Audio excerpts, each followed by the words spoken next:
कृष्ण भी श्याम है और श्री सुखदेव जी भी श्याम है। यही शब्द है, श्यामं सदा पीच्यवयोंग लक्ष्म्या, वो भी श्याम है।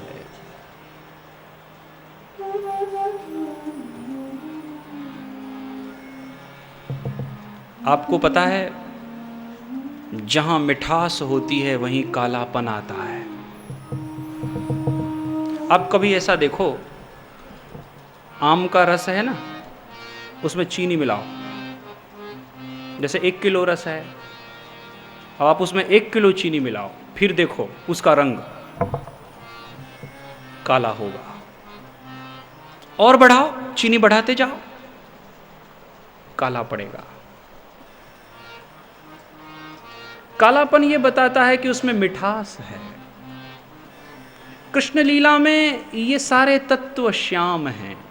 कृष्ण सांवरे हैं, श्री यमुना जी श्याम है, और श्रीनाथ जी विराज रहे हैं थोड़ी दूरी पर, वो भी श्याम।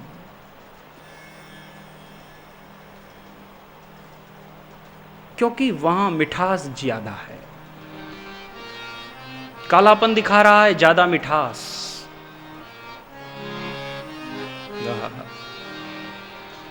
श्री गिरि गोवर्धन, गोवर्धन भी श्याम है। देखो, पदार्थ की 3 कैटेगरी होती है ना, सॉलिड, लिक्विड और गैस। तो ब्रह्म क्या है? रस है। हाँ? और ब्रह्म रस, ब्रज का दर्शन ऐसा कहता है, वृंदावन के संत ऐसा मानते हैं। ब्रह्म रस जब सॉलिड फॉर्म में आता है तो वो गोवर्धन है, और वही रस जब लिक्विड बना, द्रवीभूत हुआ, द्रवौ सो दशरथ अजिर बिहारी, जब द्रवित हुआ कृपा के कारण, तो वो श्याम रस लिक्विड बना, उसको हम श्री यमुना जी कहते हैं। और उस श्याम रंग को देखने के लिए भक्तों की भीड़ पागल हो रही है।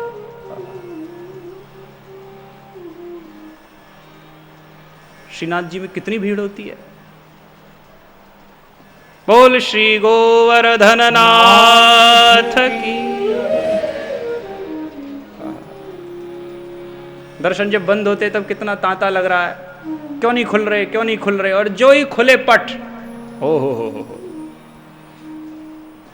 मारा घट मां विराजता श्रीनाथ जी, यमुना जी महाप्रभु जी। हे मारा घट मां विराजता श्रीनाथ जी, यमुना जी महाप्रभु जी। मारू मनडू छे गोकुल वनरावन, मारो मनडू छे गोकुल वृंदावन। हरा तन ना गड़िया मा तुलसी नावन, म्हारा प्राण जीवन। हे म्हारा घट मां विराजता श्रीनाथ जी, यमुना जी महाप्रभु जी। म्हारा घट मां विराजता श्रीनाथ जी, यमुना जी महाप्रभु। ये जो भजन है गुजराती में है, और गुजराती भाषा बड़ी मीठी है, और आप ध्यान से सुनोगे तो थोड़ा थोड़ा आपको समझ में भी आएगी, इतनी कठिन नहीं है।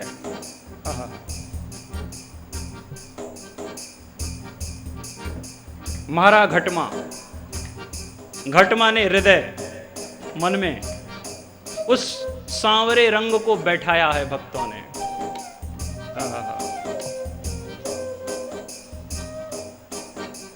श्रीनाथ जी श्याम, श्री यमुना जी श्याम, श्याम रंग है।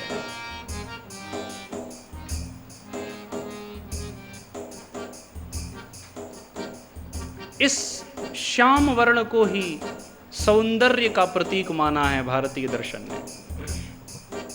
म्हारा घट मां विराजता श्रीनाथ जी, यमुना जी महाप्रभु जी। हे म्हारा घट मां विराजता श्रीनाथ जी, यमुना जी महाप्रभु जी। जय हो।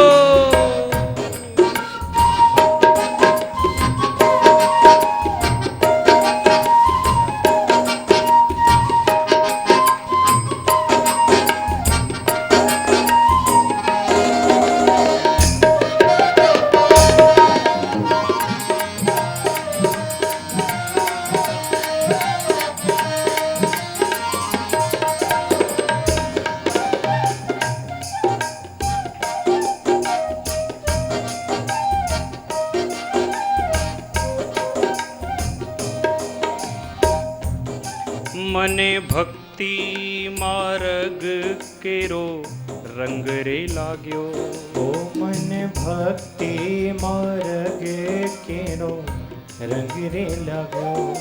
मने पुष्टि मार्ग केरो रंग रे लाग्यो।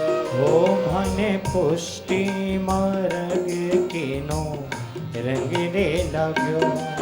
मने धौड़ कीर्तन केरो संग रे लाग्यो। मने धौड़ कीर्तन केरो संग लाग्यो। इसका मतलब ये होता है कि जब भक्ति का रंग लगता है तो फिर अच्छी दुनिया की बातें नहीं लगती, तब फिर कीर्तन में, पद में, भजन में, नाम में आनंद आता है। आहा।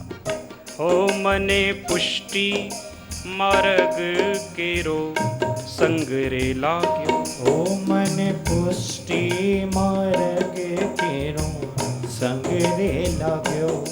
मने धौड़ कीर्तन केरो रंग रे लाग्यो। ओ मन धौड़ गिरधर तेरो रंग लाग्यो। मने लालानी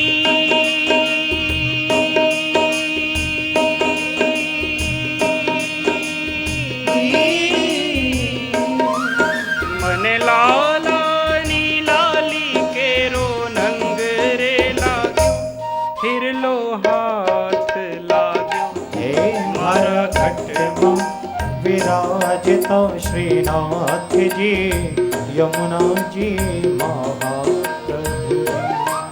म्हारा घट मां विराजता श्रीनाथ जी, यमुना जी महाप्रभु जी। हे म्हारा घट मां विराजता श्रीनाथ जी, यमुना जी महाप्रभु जी।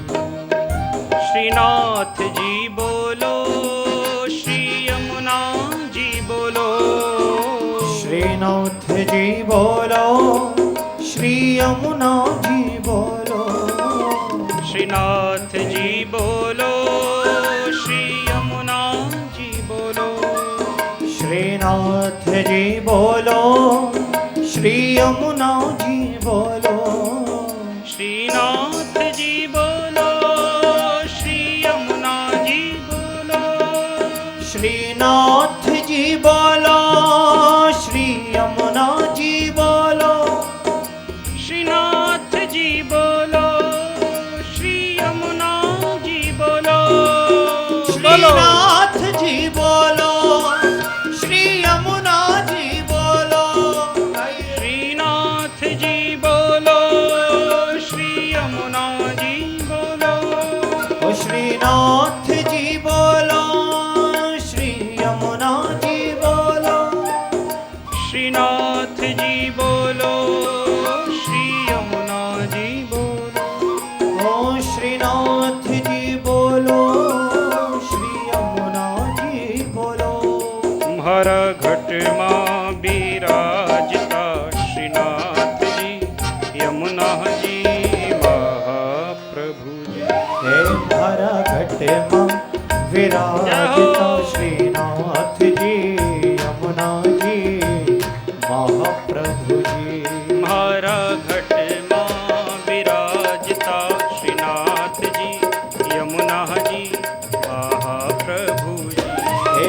हरा घट मां विराजता श्रीनाथ जी यमुना जी महाप्रभु जी। हरा घट मां विराजता श्रीनाथ जी यमुना जी महाप्रभु जी। हे हरा घट मां विराजता श्रीनाथ जी यमुना जी महाप्रभु जी। बोल श्री गोवर्धन नाथ की जय।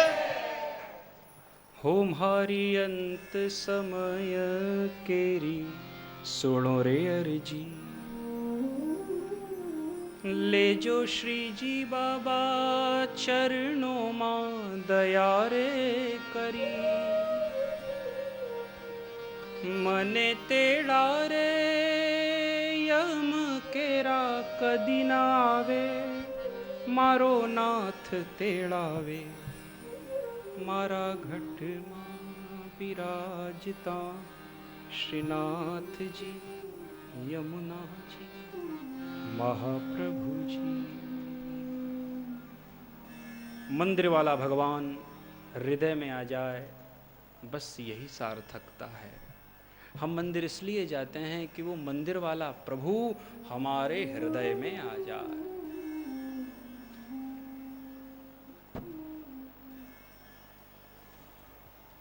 ये श्याम तत्व है। श्री शुकदेव जी भी श्याम है और श्याम रंग मिठास बता रहा है, उसमें मधुरता है।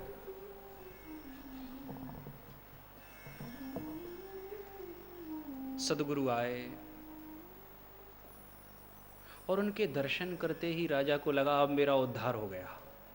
क्या बात है। गजब की बात यह है कि सदगुरु कुछ करते नहीं है, उनकी उपस्थिति ही सब कुछ है। उनकी उपस्थिति में अपने आप चमत्कार होता है। दर्शन करते ही राजा को लगा अब मेरा काम हो गया।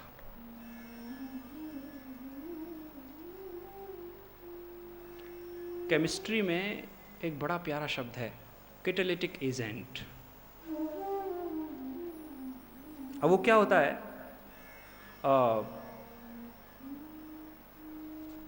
हाइड्रोजन और ऑक्सीजन मिलके पानी बनता है, ठीक है, H2O, हाइड्रोजन ऑक्सीजन, पर बीच में बिजली चाहिए, विद्युत आवश्यक है।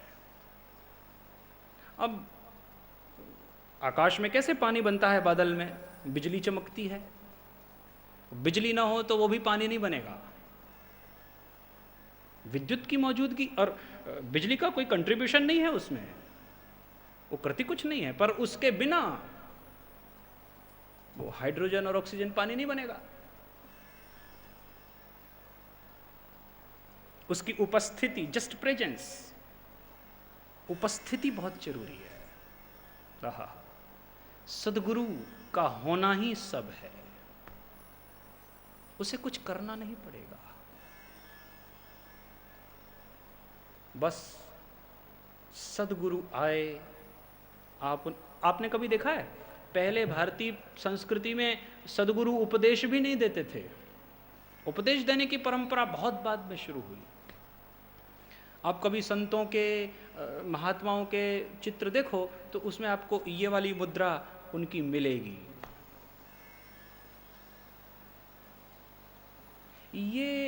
ये पता है क्या है? जब कोई आया ज्ञान लेने तो गुरु ने कहा कुछ नहीं, बस ये संकेत किया और उसको ज्ञान हो गया। आहा, कैसे? इसका मतलब आप जानते हैं, इसमें बड़ा रहस्य है। जानने को बहुत कुछ है, हमारी कमी यह है कि हम समझना नहीं चाहते हैं। इस हाथ का विज्ञान आपको पता है? इस हाथ में ये जो अंगूठा है ये ब्रह्म का प्रतीक है, सबसे मेन है ये, इसके बिना कुछ हो सकता है?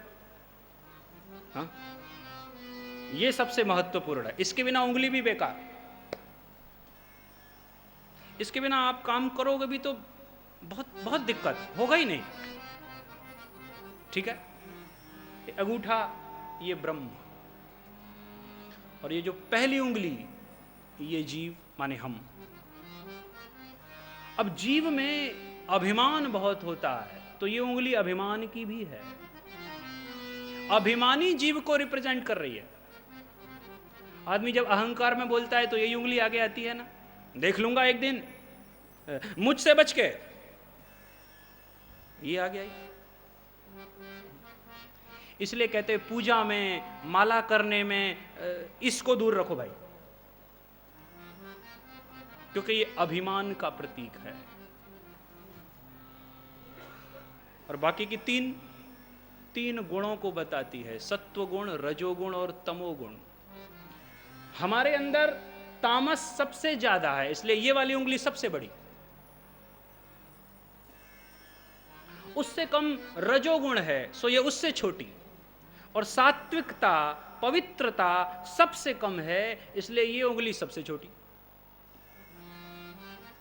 ठीक है। अब ज्ञान का रहस्य क्या है कि ये जो अभिमानी जीव है, ये अपने अभिमान के कारण भगवान से दूर हो गया है। इसलिए आपने देखा अंगूठे और पहली उंगली के बीच में जितना गैप है, उतना दूसरी उंगली के बीच में है। कितना गैप है? ये बताता है कि हम भगवान से दूर हो चुके हैं। और इन तीन गुणों से मिल चुके हैं, इसलिए ये पास पास है, ये अलग है। अब गीता में भगवान कहते हैं अर्जुन को कि यदि तुम गुणों से मिले हुए रहोगे तो सुख का अनुभव नहीं कर पाओगे। त्रैगुण्य विषया वेदाः निस्त्रैगुण्यो भवार्जुन, तुम्हें त्रिगुण से ऊपर उठना है। तो जब शिष्य आया ज्ञान लेने, तो सदगुरु ने केवल एक संकेत किया कि तीन गुणों से इस जीव को हटाओ, ब्रह्म से मिला दो, दैट्स इट, काम खत्म। इसलिए इस मुद्रा का नाम ज्ञान मुद्रा है। प्रपन्न पारिजाताय स्तोत्रवेत्रैकपाणये ज्ञान मुद्राय कृष्णाय गीतामृत दुहे नमः। अर्जुन के रथ पर श्री कृष्ण एक हाथ में घोड़े की लगाम, घोड़ों को हाँकने वाली बैंत, और दूसरे हाथ से अर्जुन को यही संकेत किया, ज्ञान मुद्राय कृष्णाय गीतामृत दुहे नमः। सदगुरु को ज्यादा बोलने की जरूरत ही नहीं है। अब जैसे जैसे हमारी समझ कम होती चली गई, त्यों त्यों बोलने की जरूरत ज्यादा पड़ती गई। और उपदेश देने की परंपरा वेद में एक अक्षर से शुरू हुई है, एक अक्षर। उपनिषद में वर्णन है, देवता, दैत्य और मनुष्य तीनों मिलके ब्रह्मा जी के पास गए कि हमें उपदेश दें, तो ब्रह्मा जी ने उन्हें केवल एक शब्द नहीं, एक अक्षर का उपदेश दिया। वो अक्षर था द। अब उस द के बहुत सारे मायने हैं, लेकिन ब्रह्मा जी को ज्यादा बोलने की जरूरत नहीं पड़ी, वो केवल द कहने से समझ गए। पर हम नहीं समझेंगे, इसलिए अब उस द की व्याख्या करने की जरूरत हुई।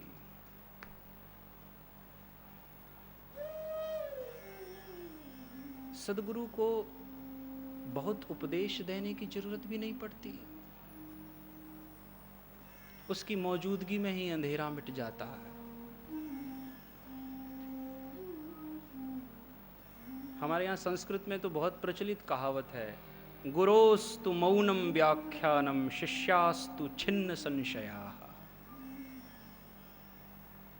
गुरु जी का मौन ही उनका व्याख्यान है, यदि तुम उसे समझ पाओ।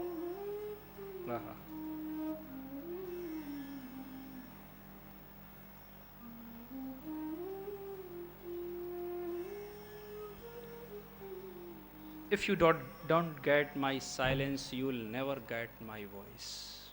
विवेकानंद जी ने यही कहा था, मौन को समझिए।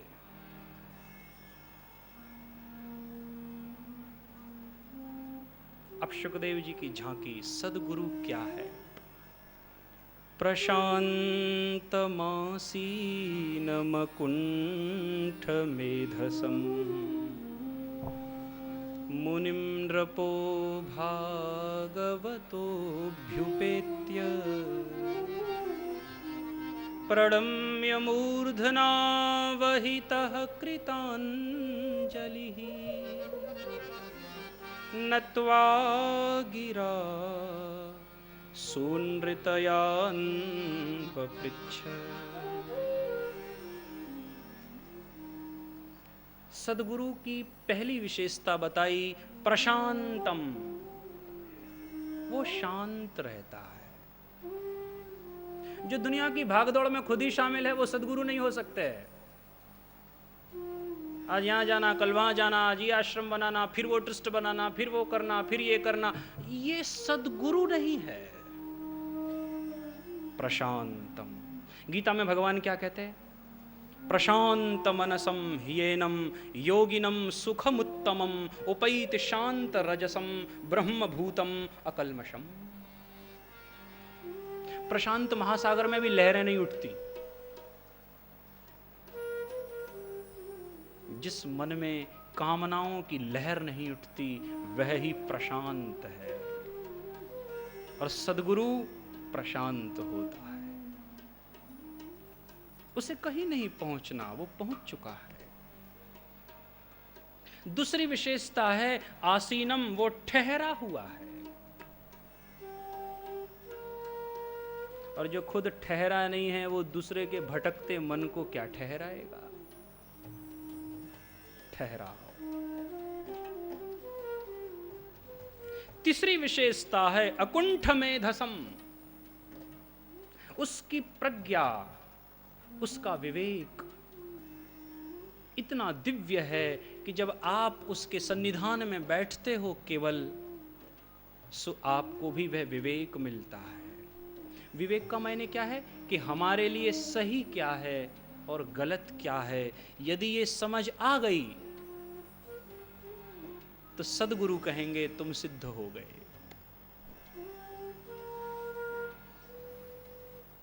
और चौथी बात कि वो मुनि है। मुनि माने जिसके जीवन में मौन की प्रधानता है। सुखदेव जी कभी किसी के साथ नहीं बोलते। यहां केवल राजा के साथ 7 दिन सत्संग, उसके बाद तो लोग उनको पागल समझते हैं, दुनिया वाले लगते हैं, सोचते हैं कि ये कोई पागल अवधूत है, क्योंकि वो कभी अपना ज्ञान प्रकट नहीं करते। छिपा हुआ है। श्री गुरु पद नख मणि गण ज्योति सुमिरत दिव्य दृष्टि ही होती।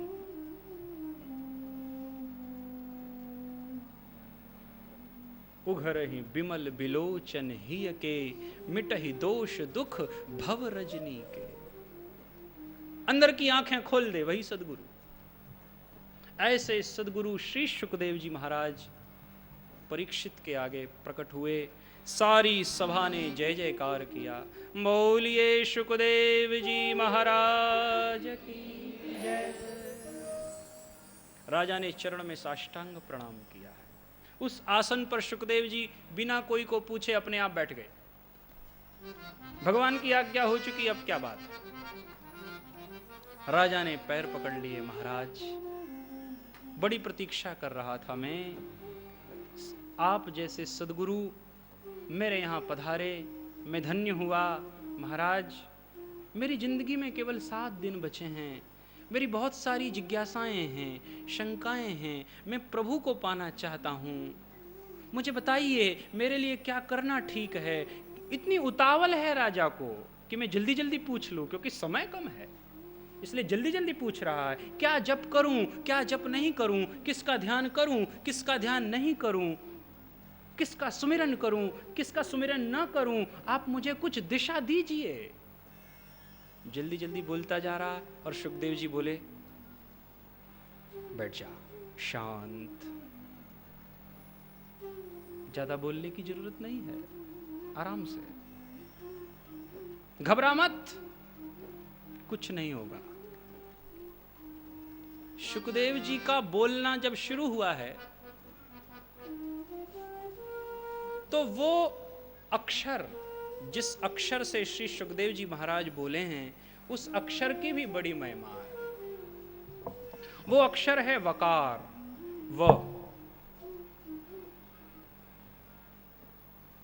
ऐसा मैं इसलिए कह रहा हूं ताकि आप ये समझें श्रीमद् भागवत के अक्षर अक्षर में कितनी महिमा है।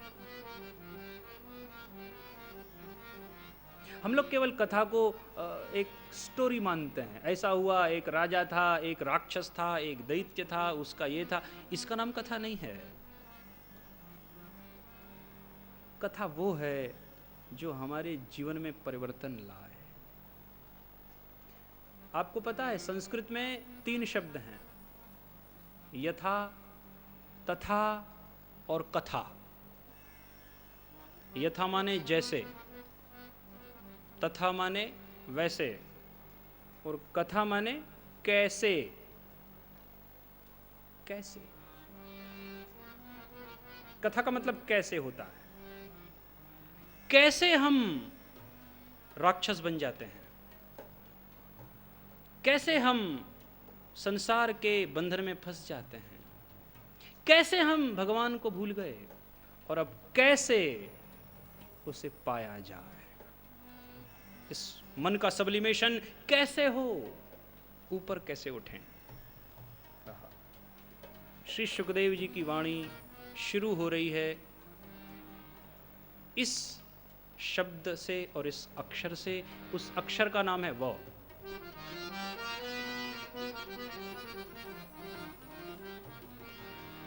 वरीयानेशते प्रश्नः कृतो लोकहितो नृप। वरीयान एषते प्रश्नः, इसमें अक्षर है व। वकार से सुखदेव जी का प्रवचन शुरू हुआ। और संस्कृत भाषा के अक्षर कोश में व का अर्थ होता है अमृत। राजा को तक्षक नाग से काटने का ही तो शाप है। 7वें दिन तक्षक नाग काटेगा। अब नाग में जहर होता है और जहर की औषधि क्या है? अमृत। इसलिए अमृत अक्षर से सुखदेव जी की वाणी, उपासना जगत में ये अमृत बीज है, वकार। आपने देखा रामायण की शुरुआत भी रामचरितमानस की व से होती है। वर्णानाम अर्थसंघानाम रसानाम छंदसामपि व। और आप देखना रामचरितमानस के सबसे आखिर में जो अक्षर है वो भी व है। उत्तरकांड का आखिरी श्लोक देखो, श्रीमद् रामचरितमानसमिदं भक्त्यावगाहन्ति ये, ते संसार पतंग घोर किरणैः दह्यन्ति नो मानवाः। वह आखिर में आया। अमृत से शुरू किया, अमृत से पूरा किया। श्री सुखदेव जी ने इसी अक्षर से बात कहनी शुरू की। कहते राजन आप घबराइए मत। आपको ये डर है ना कि 7 दिन है, इतने कम समय में भगवान कैसे मिलेगा? 7 दिन बहुत होता है, क्योंकि भगवान को मिलने के लिए कहीं जाना नहीं, वो हर जगह है, हर देश में, हर काल में, हर परिस्थिति में वही तो है।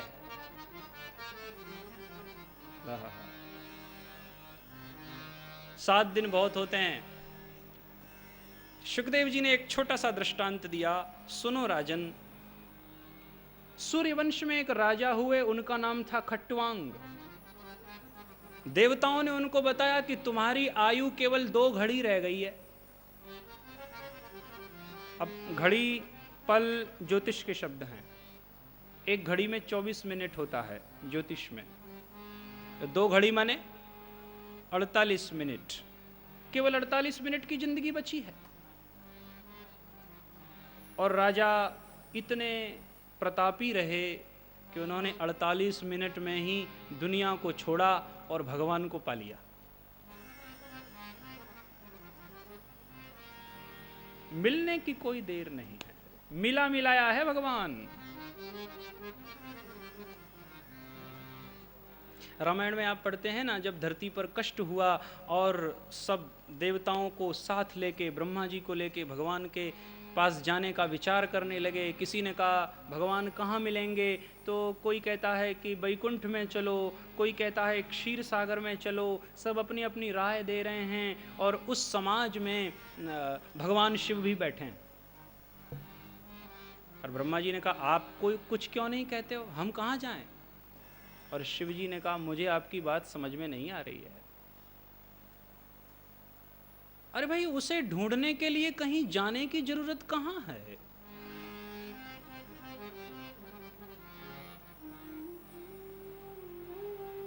वो तो सब जगह है। हरि व्यापक सर्वत्र समाना, प्रेम ते प्रगट होई में जान।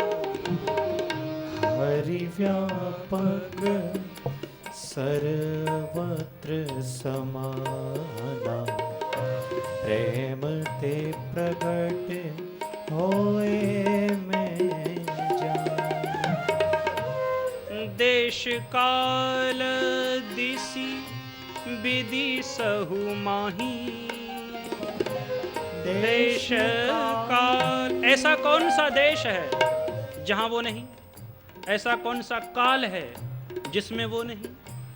ऐसी कौन सी जगह है जहां वो नहीं है? कौन सी दिशा ऐसी है जिसमें वो नहीं है? देश काल दिसी विदिशहु माही, ओ देश काल निश विदिशहु माही। कहू कि कहाँ जहाँ प्रभु नाही। कौन ऐसी जगह है, कहाँ नहीं है वो? तो देवताओं ने कहा है तो सब जगह, पर अब हमें कैसे दिखे? हरि व्यापक सर्वत्र समाना, हरि व्यापक सर्वत्र समाना, प्रेम ते प्रगट होय में जान।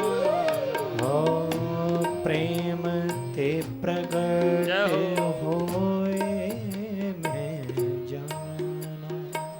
सीताराम सीताराम सीताराम सीताराम, सीताराम सीताराम सीताराम सीताराम, सीताराम सीताराम सीताराम सीताराम, सीताराम सीताराम सीताराम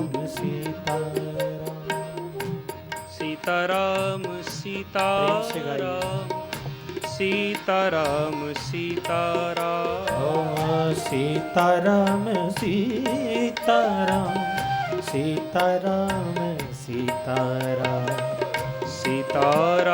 सीताराम सीताराम सीताराम सीताराम, सीताराम सीताराम सीताराम सीताराम सीताराम सीताराम सीताराम सीताराम।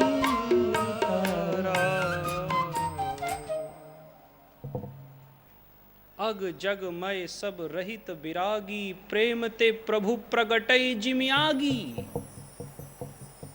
वो सब जगह है, जरूरत केवल तुम्हारे प्रेम की।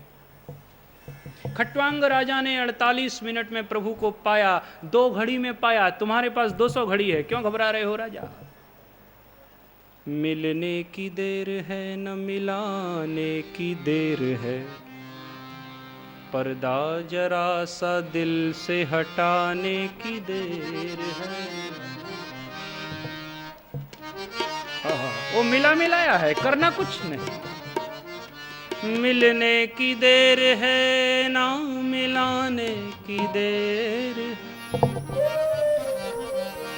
पर्दा जरा सा दिल से हटाने की देर है।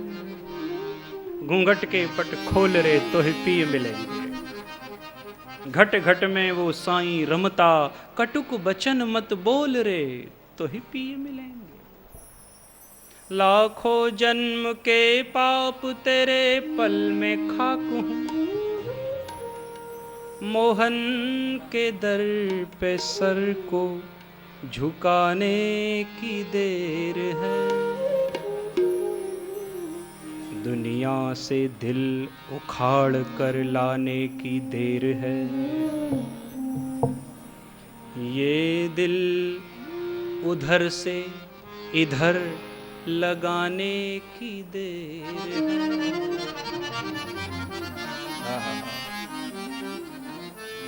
श्री सुखदेव जी यही कह रहे हैं, तस्मात् सर्वात्मना राजन हरिः सर्वत्र सर्वदा।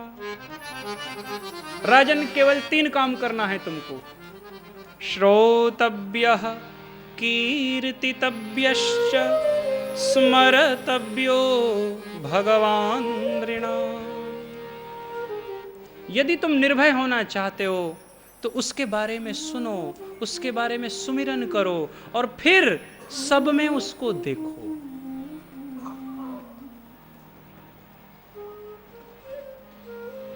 सब में उसको। विराट भगवान का वर्णन सुनाया। इस दुनिया में जो कुछ दिख रहा है, जितने नाम जितने रूप, सब उसी के। पाताल में तस्य ही पादमूलम पठन्ति पार्षणि प्रपदे रसातलम, महातलम विश्वसृजोऽथ गुल्फौ, तलातलम वै पुरुषस्य जंघे। पाताल उसका पैर है और सत्यलोक उसका मस्तक। ये नदियां ही उसकी नाड़ियां हैं, ये बादल ही उसके केश हैं, ये वृक्ष ही उसकी रोमावली है और ये सारे नाम और रूप उसी के हैं। तुम केवल अपनी दृष्टि को सुधारो, परमात्मा तुम्हें मिलेगा। सब में भगवान को देखना, ये दिव्य ज्ञान ही महाराज भगवान परम पुरुष ने सृष्टि के आरंभ में ब्रह्मा जी को दिया था। जब ब्रह्मा जी को आज्ञा दी सृष्टि बनाओ, ब्रह्मा जी ने कहा महाराज यदि हमने सृष्टि बनाया और हम उसमें फंस गए तो? क्योंकि इंसान एक घर बनाता है, उसमें 5 आदमी रहते हैं, उनसे कभी निकल नहीं पाता। अब मैं असंख्य सृष्टि बनाऊंगा और उसमें मैं फंस गया तो? तब भगवान ने ब्रह्मा जी को श्रीमद् भागवत का संक्षेप में ज्ञान दिया। जो बात 18,000 श्लोक में कही गई बाद में, वो भगवान ने पहले ब्रह्मा जी को केवल 4 श्लोक में सुनाई, और उसी को श्रीमद् भागवत की चतुश्लोकी कहते हैं। ब्रह्मा जी, आप मेरी बताई इस छोटी सी बात को ध्यान में रखोगे तो कितना ही काम करो आप फंसोगे नहीं, क्योंकि दुनिया फंसने के लिए नहीं है, देखने के लिए है। परमात्मा की सृष्टि, अब इस दुनिया को देखने का यदि ये नजरिया हो जाए, भगवान क्या ज्ञान दे रहे हैं? अहमेवासमेवाग्रे नान्यद यत्सद सत्परम पश्चादहम यदेतच्च यो वशिष्येत सोऽस्म्यहम्। अहमेव आसम अहमेव अग्रे। जब कुछ नहीं था तब भी मैं था, अब जो कुछ दिख रहा है वो भी मैं ही हूं, और जब कुछ नहीं रहेगा तब भी मैं ही रहूंगा। जब घड़ा नहीं बना था तब भी मिट्टी है, फिर घड़ा बना, मटका बना और कितने बर्तन बने, तब भी मिट्टी है, और जब घड़ा फूट गया तब भी मिट्टी तो है। बस ये बात ध्यान में रखो, आपको मोह नहीं होगा। दुनिया में आदमी इसलिए भटक जाता है कि वो इन सब प्राणियों में मुझे नहीं देख रहा है। ऋतेर्थम यत् प्रतीयेत न प्रतीयेत चात्मनि तदविद्यादात्मनो मायाम् यथा भासो यथा तमः यथा महन्ति भूतानि भूतेषु चावचेष्वनु प्रविष्टानि अप्रविष्टानि तथा तेषु न तेष्वहम्। दुनिया में रहने की रीत क्या है? तन से दुनिया में रहना है, मन से नहीं।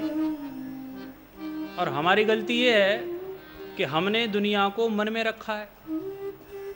देखिए, आपकी दुकान बाजार में रहे और आप उस पर बैठो, व्यापार करो, कोई हानि नहीं। पर बाजार के अलावा एक दुकान मन में भी है, वो खतरनाक है। वो क्या है? मेरी दुकान। फंसेंगे हम यहां, उसमें नहीं फंसेंगे।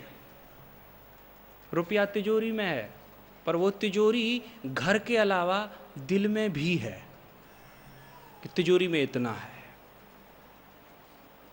और वहां जो तिजोरी है उससे हम नहीं फंसते, दुखी हम इस दिल में जो तिजोरी है उससे होते हैं। नाव को पानी में ही चलना है, क्योंकि उसके बिना नाव का उपयोग नहीं। लेकिन आपने देखा होगा, वो नाव चलाने वालों के पास एक बर्तन होता है। जब वो देखते हैं कि जरा थोड़ा पानी नाव में आ रहा है, तुरंत बर्तन से निकाल के बाहर पानी को। ऐसे ही इस जिंदगी की नाव में यदि संसार का पानी भीतर आने लगे तो ब्रह्मा जी, बुद्धिमानी यही है कि उसे बाहर निकाल दिया जाए। मन की डोर भगवान के साथ ही बांधी जाए तो बेहतर है। बस ये बात आप ध्यान में रखेंगे तो आपको कभी मोह नहीं होगा। भवान कल्प विकल्पेषु न विमुह्यति करहिचित्, ये ज्ञान दिया और ब्रह्मा जी कृतार्थ हो गए। फिर सृष्टि बनी, तीसरे स्कंध में सृष्टि बनती है। ब्रह्मा जी ने सृष्टि बनाई और ब्रह्मा जी के पुत्रों ने उसका विस्तार किया। लेकिन एक बड़ी खास चीज यहां ध्यान देने लायक है। सृष्टि बनाने के लिए सबसे पहले महाराज मनु और रानी शतरूपा, ये आदि दंपति हैं। इन्होंने ब्रह्मा जी की आज्ञा मानी। ब्रह्मा जी ने कहा सृष्टि बनाइए, इन्होंने कहा बनाएं, मगर सृष्टि रहेगी कहां? क्योंकि धरती पानी में डूब चुकी है। धरती को कौन लाए? तब ब्रह्मा जी सोचने लगे पृथ्वी का उद्धार कौन करेगा। तो ब्रह्मा जी की नाक में से वराह भगवान प्रकट हुए। इतने से स्वरूप में केवल वराह रूप, वराह शूकर को कहते हैं। तो किसी ने कहा भगवान ने ऐसा रूप क्यों बनाया? धरती को लाने के लिए कोई बढ़िया रूप बना लेते, सूअर का रूप। इसमें रहस्य है। पृथ्वी को लाना है। शास्त्र में पृथ्वी का गुण गंध बताया गया है। तत्र गंधवती पृथ्वी सा द्विविधा नित्या अनित्या च नित्या परमाणु रूपा। ये सब हम शास्त्रों में पढ़ते हैं। पृथ्वी में गंध की विशेषता है, और जब गंध गुण वाली पृथ्वी को लाना है तो गंध कहाँ से लेते हैं हम? नासिका से। इसलिए वराह भगवान नासिका से ही प्रकट होते हैं। और शूकर को धरती से बड़ा प्रेम है। वो धरती की गंदगी से भी प्रेम करता है। जिस तरफ हम देखना नहीं चाहते, शूकर उसमें लेटता है। भगवान ने ये रूप स्वीकार किया और देखते ही देखते विराट बन गए। बोलिए वराह भगवान की जय। जल में घुसे, पृथ्वी को अपने मुख पर उठाया और जब वापस लौटते थे तो एक दैत्य मिला, हिरण्याक्ष। उस दैत्य को भगवान ने मारा और धरती की स्थापना की। ये दो भाई हिरण्यकशिपु और हिरण्याक्ष। हिरण्यकशिपु की कथा हम आखिर में देखेंगे आज। यहां छोटे भाई हिरण्याक्ष की कथा, जिसके साथ भगवान वाराह का युद्ध हुआ। ये दैत्य कहां से आए? तो कहा ये दैत्य नहीं है, भगवान के ही द्वारपाल। वैकुंठ में भगवान के द्वारपाल जय और विजय, इन दोनों को ऋषियों ने शाप दिया, सनकादि ऋषियों ने।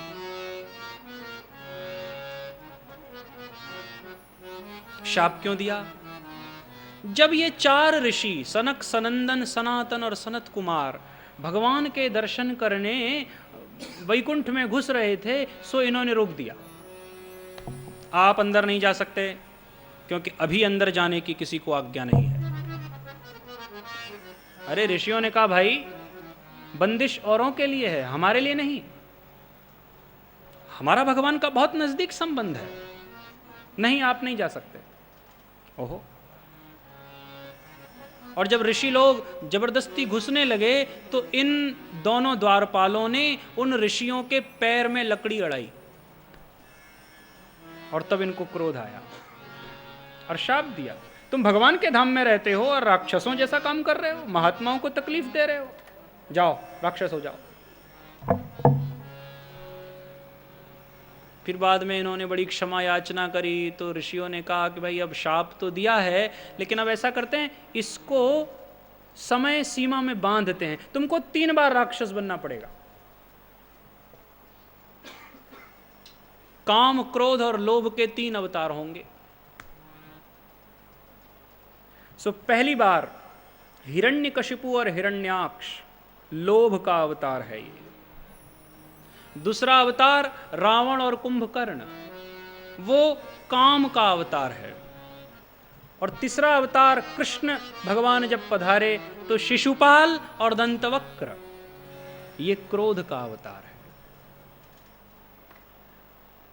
इसको कहने का मतलब ये हुआ कि हमारे मन में बैठे हुए काम, क्रोध और लोभ जब बढ़ जाते हैं तो वो हमको राक्षस बना देते हैं। जब लोभ बढ़ जाएगा तो हमें ही हिरण्याक्ष कहा जाएगा, जब काम बढ़ जाएगा तो हमें ही रावण कहा जाएगा, जब क्रोध बढ़ जाएगा तो हमको ही शिशुपाल माना जाएगा। ये हमारी ही कथा है। भगवान ने हिरण्याक्ष को मारा, धरती की स्थापना करी। इसके बाद जब सृष्टि का क्रम आगे बढ़ा तो ब्रह्मा जी के छाया से करदम ऋषि पैदा हुए और करदम ऋषि को ब्रह्मा जी ने आज्ञा दिया आप तपस्या करें, आप सृष्टि करें। और जब सृष्टि हुई तब सृष्टि बनाने से पूर्व करदम जी कहते हैं कि हम पहले तप करेंगे। देखो, प्रत्येक ब्रह्मा जी के पुत्र ने सृष्टि बनाने के लिए विवाह किया है, लेकिन बड़े समझने की बात है कि विवाह करने से पूर्व सबने तप किया है।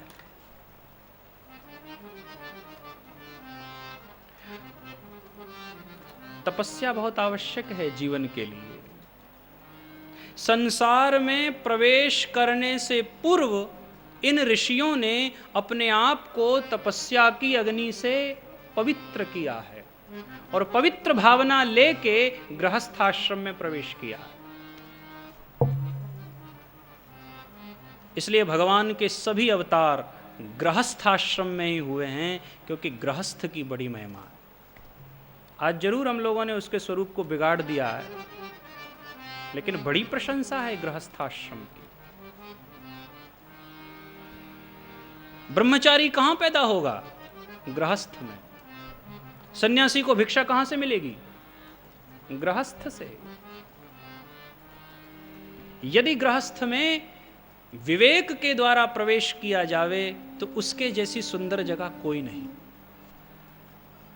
उसके लिए जरूरत है तपस्या की। इसलिए वेद ने जब गृहस्थ में प्रवेश करने के लिए पति और पत्नी की कल्पना की तो उस पत्नी के आगे एक विशेषण लगाया, धर्म। केवल पत्नी नहीं कहा, धर्म पत्नी।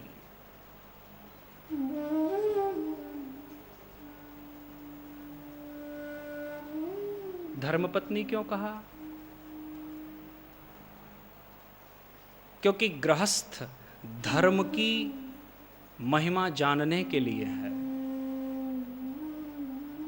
उसके आगे काम पत्नी नहीं लगाया, धर्म पत्नी। और पत्नी शब्द पे वेद और शास्त्रों में बड़ा विचार है। आजकल तो खैर ये सब बातें कौन कहना सुनना चाहे, क्योंकि अब पति पत्नी शब्द का यूज ही नहीं होता है। मीट माई वाइफ, ला। एक अंग्रेजी का नाटक है, उसमें कहीं ये पंक्ति आई है, अदरवाइज मत लेना, wife is such a knife which can cut your life. फिर हस्बैंड, एक हमारे वृंदावन में महात्मा है मस्त, वो कहते हैं लाला ये हस्बैंड माने क्या होता है? तो हम कहते हैं महाराज आप बताओ। तो वो कहते हैं हंसता हुआ बैंड।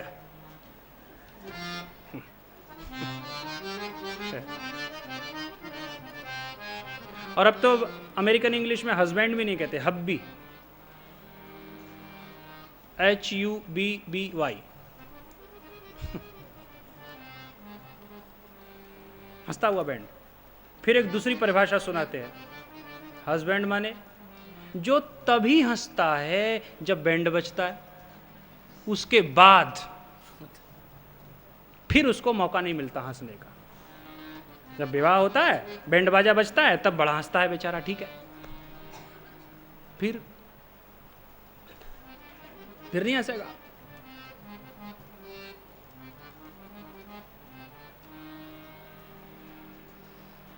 लेकिन हमारी संस्कृति ने जो शब्द दिए हैं वो बड़े पवित्र हैं। पत्नी शब्द का संस्कृत के व्याकरण में अर्थ होता है जो यज्ञ में सहयोग करे वह पत्नी। पाणिनि के व्याकरण में पत्युर्नो यज्ञ संयोगे ये सूत्र है जिससे पत्नी शब्द बना है। यज्ञ में सहयोग करे वो पत्नी। और यज्ञ का मतलब 3, वो केवल हवन करने का नाम यज्ञ नहीं है। यज्ञ के मतलब 3 हैं, पूजा, सत्संग और दान। इन तीनों में जो पति को आगे बढ़ाए, परिवार को आगे बढ़ाए, वह पत्नी। अब तो हम खुद ही इन तीनों में आगे नहीं बढ़ना चाहते तो पति को कैसे आगे बढ़ावे?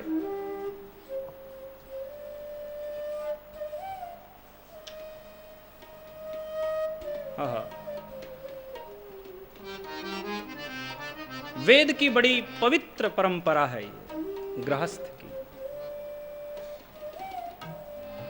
इसलिए पति पत्नी शब्द का प्रयोग है। पति माने जो उसके धार्मिक भावना की, संस्कारों की रक्षा करे, ओ पति। और ये दोनों गृहस्थ रूपी गाड़ी के 2 पहिए हैं। यदि दोनों एक जैसे हों तो गाड़ी बढ़िया चलती है, वरना बिगड़ जावे। अब सारे भाइयों ने ये मान रखा है कि धर्म, पूजन, सत्संग केवल महिलाओं का काम है, हमको उसमें ज्यादा नहीं जाना चाहिए, ये तो सब महिलाओं का काम होता है ना। इसलिए ज्यादातर सत्संग में, कथा में मातृशक्ति की संख्या ज्यादा रहती, भाई लोग कम आते हैं। उसके लिए उन्होंने मान रखा है कि हमारा काम नहीं है। फिर वो श्रीमद् भागवत ने कहा है कि जरा मातृशक्ति अपने इस स्वरूप को पहचान ले तो वो लोग भी धर्म में आगे आ सकते हैं। हम कभी कभी तो हम उन्हें लाना ही नहीं चाहते। अरे आपका क्या काम है, हम जा तो रहे हैं। बच्चों को ही मना कर देंगे, तुम्हारी कोई जरूरत नहीं, तुम जाओ।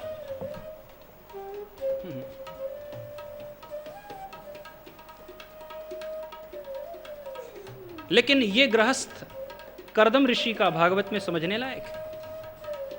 कर्दम ऋषि का विवाह हुआ है मनु महाराज की कन्या देवहूति के साथ, और विवाह के पहले ही कर्दम जी ने शर्त रखी है मनु महाराज के सामने। कहा महाराज मैं आपकी कन्या से विवाह तो करूंगा, पर मेरी शर्त है। क्या? कि मैं गृहस्थ में तब तक ही रहूंगा जब तक गृहस्थ में पुत्र पैदा नहीं होता। संतान हुई तो फिर मैं भजन करने के लिए चला जाऊंगा, क्योंकि मेरे जीवन का जो लक्ष्य है वो भजन है। गृहस्थ में प्रवेश किया जाता था भजन को लक्ष्य बना के। क्या बात।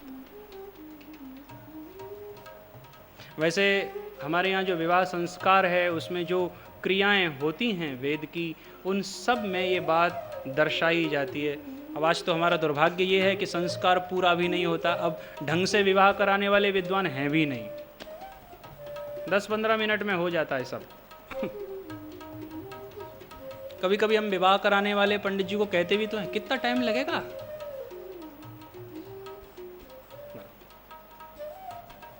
एक घंटा नहीं। देखो आजकल वर वधू का तो विवाह होता ही नहीं, आजकल दो विद्वानों का विवाह होता है। पता है आपको? क्योंकि एक पंडित जी कन्या पक्ष से होते हैं ज़्यादातर जगह, कहीं कहीं एक भी होते हैं, लेकिन बहुत सारी जगह एक पंडित जी कन्या वालों की तरफ से, एक पंडित जी लड़के वालों की तरफ से। अब जो मंत्र लड़के को बोलना है वो लड़का तो जानता नहीं कुछ, उसकी तरफ से मंत्र पंडित जी बोलते हैं, और जो कन्या को बोलना है उसकी तरफ से मंत्र उनके पंडित जी बोल रहे हैं। आज से हम तुम्हारा हाथ पकड़ के विवाह बंधन स्वीकार करते हैं, ये कौन बोल रहा है?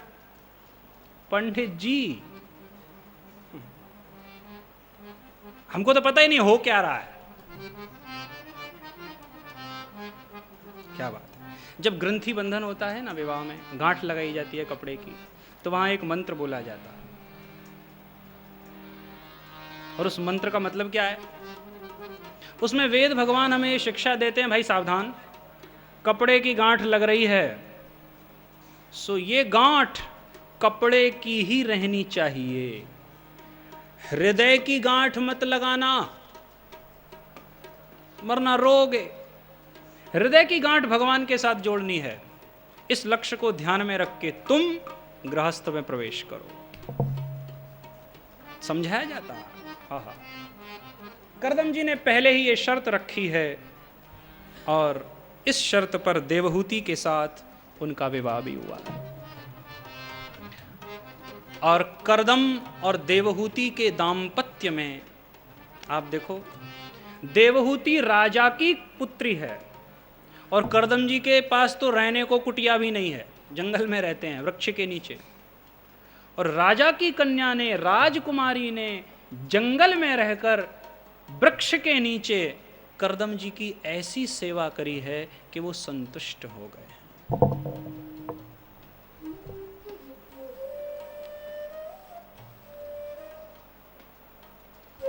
जिन भावनाओं से मातृशक्ति को गृहस्थ में प्रवेश करना चाहिए उसकी बड़ी चर्चा है यहां।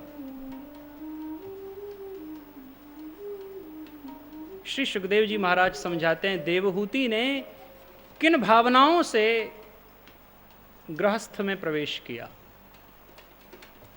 विश्रम्भेणात्म शौचेन गौरवेण दमेन च शुश्रूषया सौहृदेन वाचा मधुरया च भो। पहली चीज विश्वास, ये दाम्पत्य की नींव है। भरोसा, इस विश्वास के साथ देवहूति ने सेवा की कि ये हमारा कर्तव्य है। दूसरी वस्तु पवित्रता। अब गृहस्थ में से पवित्रता तो खत्म ही हो चुकी है, स्वच्छता बहुत है, पवित्रता का नाम नहीं है। हम लोग रसोई घर में भी चप्पल पहन के घूमते हैं, फिर कहते हैं ये तो रसोई की चप्पल है। वाह,